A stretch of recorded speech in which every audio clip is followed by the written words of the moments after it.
Could deploying military troops actually be the rapid, decisive answer to urban crime that, well, that many cities seem to need?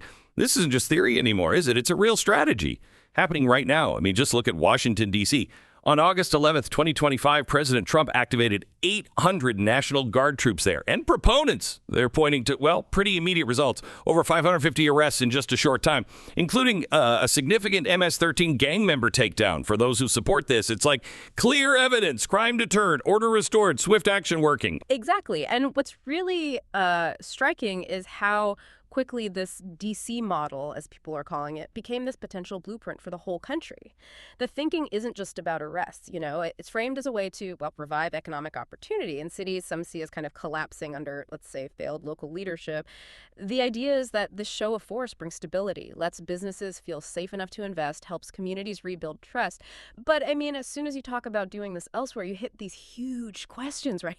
Presidential power, states' rights, what even is law enforcement in America supposed to look like? It gets complicated fast. Absolutely. And that's what we're digging into today, this expanding role for the National Guard in what's normally civilian policing. We're going to explore the arguments for it, the call for order, and also the strong opposition, the warnings about, constitutional issues, plus all the tricky legal and practical stuff shaping what happens next on our streets. Okay, so let's unpack that call for order first.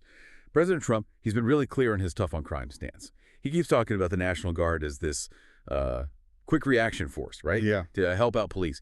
And he wasn't just talking theory when he mentioned New Orleans, suggesting the Guard could, straighten out crime there in like 2 weeks. That's a bold claim, definitely grabs attention. But what's the deeper idea behind it? Well, it's definitely gaining traction, especially among conservatives. There's this specific argument you hear. If a city government isn't handling crime, well, someone has to step in, whether that's the state or the federal government. There's seen to be this imperative to protect citizens. So the D.C. model for them isn't just stats. It's like decisive leadership. You see it happening. The belief is you restore order, you drive down crime visibly, and that directly rebuilds trust. People feel safer, businesses feel safer. And that safety, that's the key thing, is supposed to spark economic opportunity again in areas they feel are being held back by, bad local policies. And you can see why the D.C. numbers get headlines for supporters. 800 troops armed. Over 550 arrests since August 11th. That MS-13 takedown you mentioned, that's a powerful example for them, targeting dangerous groups directly. But how exactly do they see these arrests as deterrents? Is it just taking people off the streets, or is there more to it? It's definitely seen as more than just removing individuals. It's multifaceted. First, there's the sheer visibility. Armed troops on the street. That sends a message. It changes the feeling, the power dynamic. It's about projecting authority, unwavering authority. And when you have a high-profile arrest like the MS-13 one, that signals very clearly that organized crime is being actively targeted. Proponents argue that disrupts the criminals, sure, but it also empowers the good guys, the law-abiding folks and businesses, gives them confidence again. And politically, you see strong backing in Congress from Republicans. People like Senator Roger Wicker, House Speaker Mike Johnson. They're saying mayors in high-crime cities should want this help. They often frame the opposition from, quote, big city Democrats as a mistake. Like they're putting politics ahead of safety. Right. And it's not just the Guard deployments, is it? President Trump's taken other steps, too, like those executive orders targeting cashless bail policies, which, for people who don't know, lets people out without paying bond. Supporters say it's fairer. Critics say it lets dangerous people back out too fast. Trump's clearly in the critic camp there. And he's also focused on things like flag desecration, which might seem separate, but it fits his broader message, right? Respect for law, order, traditional values. Okay, so Louisiana, this is where it gets really interesting, seeing these federal versus state tensions play out.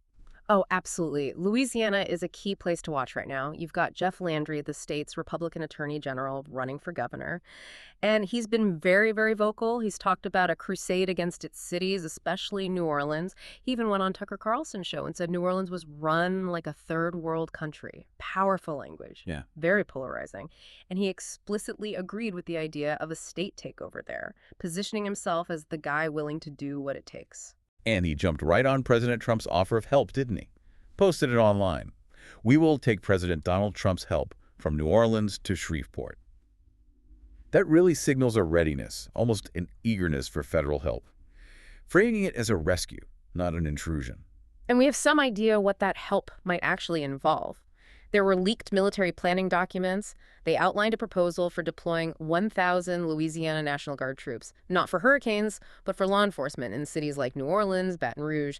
These weren't just vague ideas. They detailed mobilization plans running through September 2026. The mission: to back up local police, help with drug interdiction, provide logistical support. It's a pretty significant, sustained plan, pending a request from Governor Landry, of course. But New Orleans leaders are pushing back.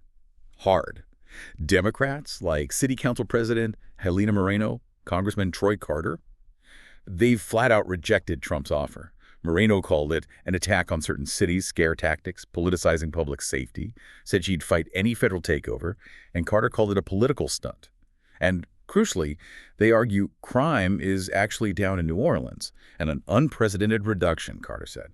So they're saying, we're handling it. This is unnecessary political interference. And that just perfectly highlights the political polarization, doesn't it? When you see federal intervention being discussed, especially targeting cities run by Democrats, it often gets framed along party lines. It stops being purely about crime stats, which, some national stats do show reductions, and becomes a battle over control, over narratives.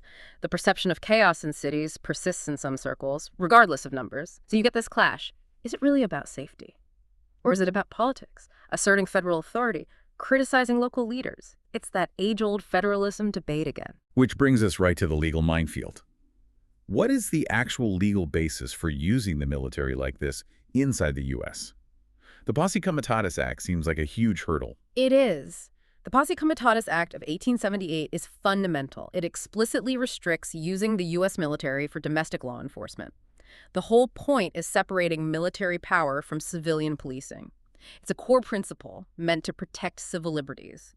And it's not just an old law nobody thinks about. A federal judge recently ruled the Trump administration willfully violated it. That was when they sent Guard troops to L.A. during immigration protests. The judge raised serious flags about, quote, creating a national police force with the president as its chief. That's a scary thought for many people worried about federal overreach. The fear is blurring those lines erodes trust, changes the whole relationship between citizens and the state. Okay, but there's the Insurrection Act, right? Isn't that the exception? It is an exception, yes. But historically, its use has been very narrow, very specific circumstances. Usually it's invoked if a state requests help to put down an actual insurrection, or to enforce federal law when civilian authorities absolutely can't, or sometimes for civil rights enforcement, like during desegregation. What's really telling is that back in 2008, Congress actually removed language that had been added earlier, language allowing its use for restoring public order. By taking that out, Congress seemed to signal pretty clearly that general crime fighting or restoring order isn't really what the Insurrection Act is intended for. That creates real legal tension here. Beyond the pure legality, though, there's the practical question. Are soldiers even the right people for police work? That's a huge point of contention. Critics argue, look, military training is fundamentally different. It's about combat, identifying threats, treating unknowns as potential hostiles. Police training, ideally, emphasizes constitutional rights, de-escalation, community interaction, gathering evidence for court. Very different skills, very different mindset. The rules for when a soldier can use force are worlds apart from when a police officer can. Using troops for routine policing, critics worry, could lead to more force, more rights violations, and just wreck community trust. And we're hearing some of those worries from police officers themselves, right? Online, on places like Reddit. Some are saying the Guard just isn't built for everyday police stuff. They worry it could cause more problems than it solves jurisdictional fights, civil rights issues, or even, just end up with troops kind of standing around unable to do much because they lack the training or authority for basic police tasks. Could actually be a drain on resources. That's definitely a concern raised. But you have to hear the other side, too. Proponents argue the Guard doesn't have to do everything police do. They can provide vital support. Logistics, communications, specialized skills like intel gathering, securing areas, just adding bodies where police are stretched thin. And for supporters, look, those D.C. arrest numbers, that's validation. They see it as proof that this can work, that it's a decisive way to restore safety quickly when things feel out of control. It's about supporting police in a crisis, not replacing them. So we've definitely seen this clear push from President Trump, for state leaders like Jeff Landry in Louisiana, use the Guard, fight crime in cities. And they're holding up D.C. as the model. Yeah. Decisive action, restoring order, proof it can work. But that push is met with equally strong resistance. People seeing it as, well, unprecedented federal overreach, a threat to basic constitutional ideas like federalism, separation of powers. They're warning about misusing the military, unintended consequences, civil rights dangers, and really blurring that crucial line between soldier and police officer. So as this whole debate plays out across the country, you really have to ask yourself, in this drive for public safety, which everyone wants, where's the line? When does intervention become, well, something more fundamental? A shift in how we even think about law and order. What does it actually mean for the future? Having armed military personnel more visible, more active in our cities. For policing, sure, but also just for the balance of power itself.